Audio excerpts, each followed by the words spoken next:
California just made history for horse protection, and this new law could become one of the most important moments in the fight against horse slaughter in the United States.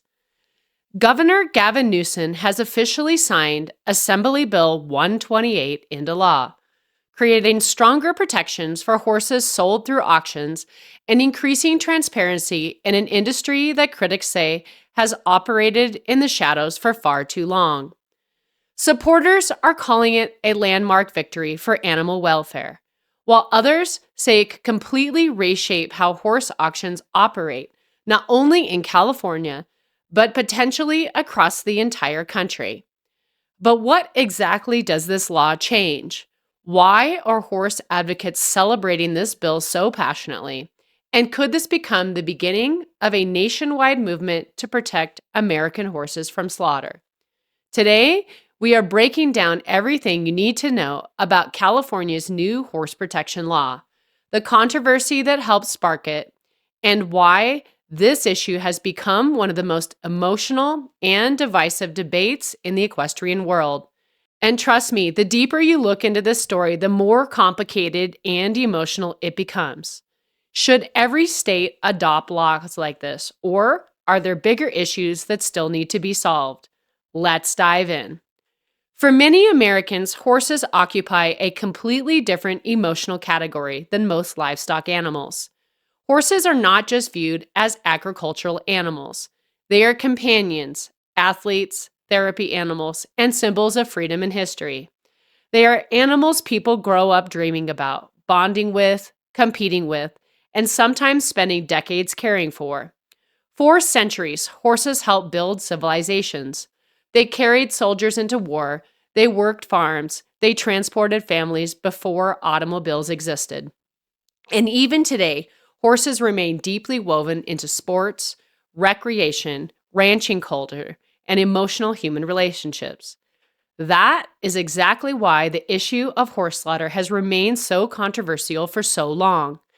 Many people are shocked when they first learn that tens of thousands of American horses are still sent to slaughter every single year. While commercial horse slaughter facilities largely disappeared inside the United States years ago, the pipeline itself never truly ended. Instead, horses are transported across international borders into Canada and Mexico, where horse meat is processed for foreign markets, where horse meat consumption still exists. According to estimates from animal welfare organizations and federal data, roughly 80,000 American horses are shipped out of the country annually for slaughter. And for horse advocates, that number is devastating. Animal welfare groups have argued for years that the system lacks transparency and accountability. Many horses sold through auctions can disappear quickly into networks of traders, transporters, and slaughter buyers.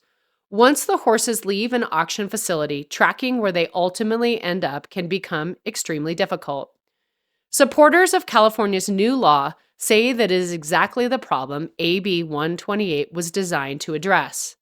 The bill was championed by Assembly member Todd Gloria, who pushed for stronger safeguards designed to make the horse auction system more transparent and more accountable. And now that Governor Gavin Newsom has signed the bill into law, California has officially taken one of the strongest anti-slaughter positions in the country. So what exactly changes under AB 128? The first major change involves identification requirements. Under the new law, auction operators must publicly post identifying information for horses being sold. That includes brands, tattoos, and microchip information whenever available.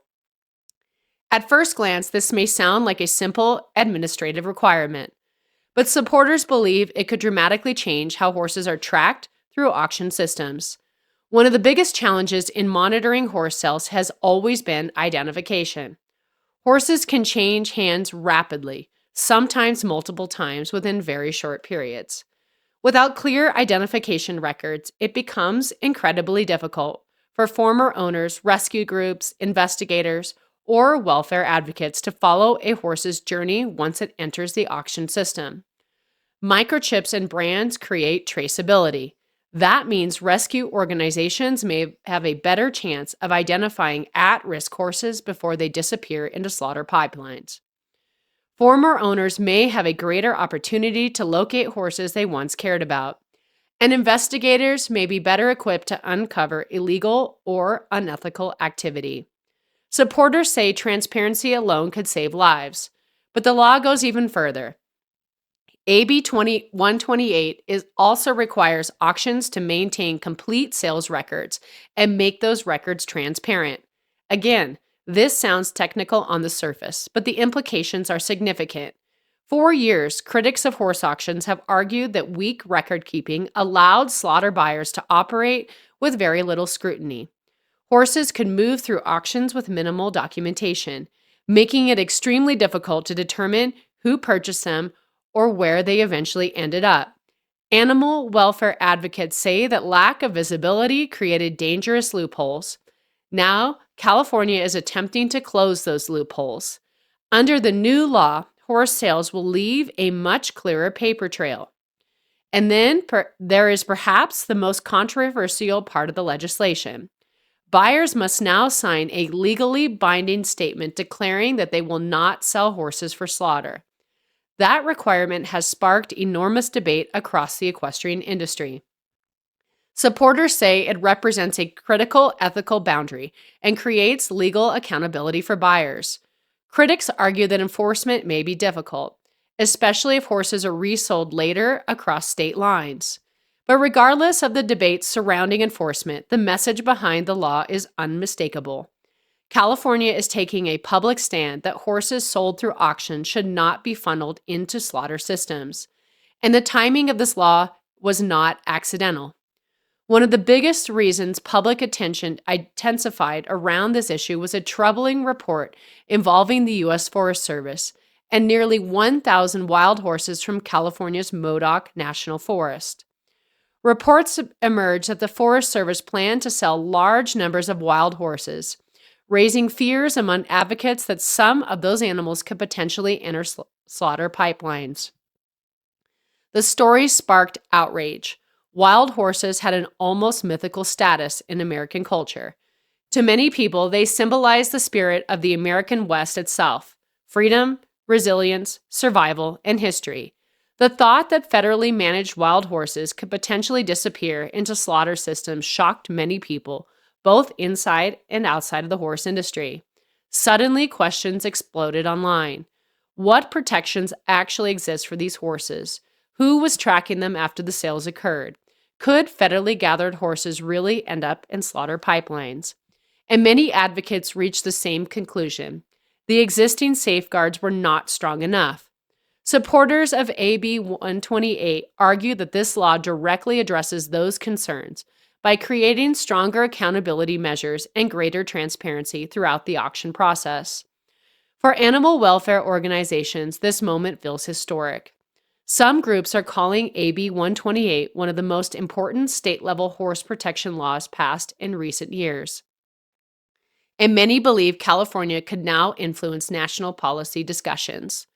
California has historically led major animal welfare reforms that later spread to other states. Because of the state's massive economy and cultural influence, legislation passed in California often shapes national conversations.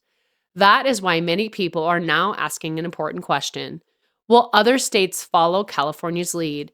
Could laws similar to AB 128 begin appearing across the country? That possibility is very real. But despite the celebrations surrounding the bill, not everyone agrees with the law.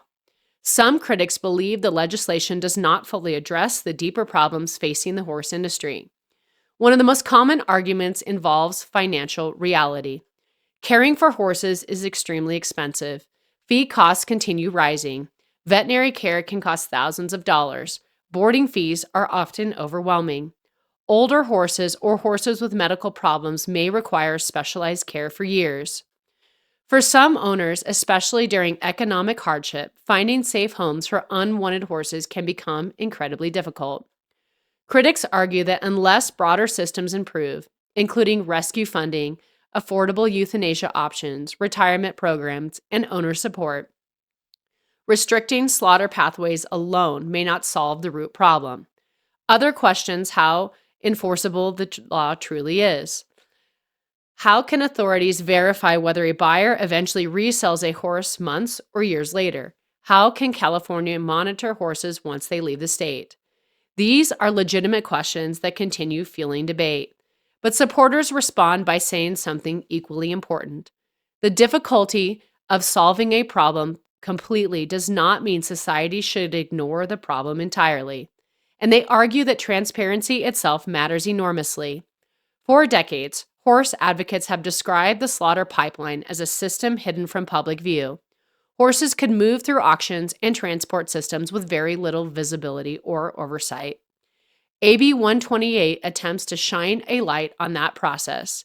And in today's world, public awareness matters more than ever. Social media has dramatically changed horse welfare discussions. 20 years ago, many welfare concerns stayed within industry circles. Today, videos and investigations can spread across the internet within hours. Public scrutiny surrounding horse welfare has intensified across nearly every equestrian discipline. The racing world has faced backlash over breakdowns and medication scandals. The dressage world has been shaken by training controversies and welfare investigations. Wild horse management continues to spark fierce political and emotional debate, and increasingly lawmakers are being pressured to respond. The broader cultural shift is part of what makes this moment so significant. AB 128 is not just about paperwork or auction procedures. It reflects a growing societal demand for greater accountability and how horses are treated. And emotionally, this issue runs incredibly deep for many people because horses are not viewed by the public the same way as most livestock animals. People form lifelong emotional bonds with horses. Many owners consider them family. That emotional connection is exactly why horse slaughter debates become so intense. For some people, the very idea of horses entering slaughter pipelines feels morally unacceptable. Others believe the issue is more complicated and tied to larger economic realities within the horse industry. But regardless of where someone stands politically, ethically, or financially, one thing is undeniable. California's new law has reignited a national conversation. And this conversation is probably far from over, because now people across the country are asking difficult questions. Should horses receive special legal protections? Should slaughter for human consumption be banned nationwide? Should horse auctions face stricter oversight everywhere? And perhaps most importantly, what responsibility does society have towards the animals that help build so much of human history? That is the deeper question sitting underneath the entire debate. AB 128 may not solve every problem overnight. Even supporters acknowledge that. But many believe it represents something important, a shift towards greater transparency, accountability, and public awareness. And in the horse world, awareness can change everything. So now we want to hear from you. Do you think California made the right decision by passing AB 128? Should every state adopt similar horse protection laws? Or do you think the issue is more complicated than many people realize? Thank you so much for joining us. And remember, I am not AI.